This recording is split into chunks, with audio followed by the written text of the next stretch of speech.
প্রায় ১৮ বছর নির্বাসিত থাকার পর বৃহস্পতিবার বিএনপির ভারপ্রাপ্ত চেয়ারম্যান তারেক রহমানের স্বদেশ প্রত্যাবর্তনকে ঘিরে চট্টগ্রামে উৎসবমুখর পরিবেশ বিরাজ করছে। তাকে বরণ করতে চট্টগ্রাম থেকে ঢাকার উদ্দেশ্যে নেতাকর্মীরা ব্যাপক প্রস্তুতি নিয়েছেন। পুরো আয়োজনকে ঘিরে বিএনপির নেতাকর্মীদের মধ্যে ব্যাপক উদ্দীপনা লক্ষ্য করা যাচ্ছে। চট্টগ্রাম থেকে তো মিনিমাম না হলেও তো মহানগর উত্তর দক্ষিণ মিলিয়ে মিনিমাম তো আমরা মনে করছি যে 2 লাখের উপরে লোক সমাগম হবে এখানে।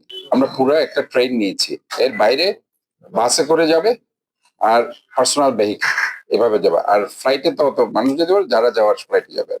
বাট এই যানবাহন মধ্যে তারা সবাই যাবে এবং আলটিমেটলি গিয়ে বিমানবন্দর স্টেশনে যারা ট্রেনে করে যাচ্ছে, বিমানবন্দর স্টেশন থেকে তারা সরাসরি ইনসুবেটে চলে যাবে এবং ওই ট্রেন করে আবার রাত্রে তারা চলে আসবে ব্যাক করে, যারা ট্রেনে করে যাবে। ওভাবে করা হয়েছে পুরো প্ল্যানিংটা সুন্দরভাবে, যাতে করে তারা সেখানে যেতে পারে এবং সেখানে যাতে কোনো মিসম্যানেজমেন্ট না হয়।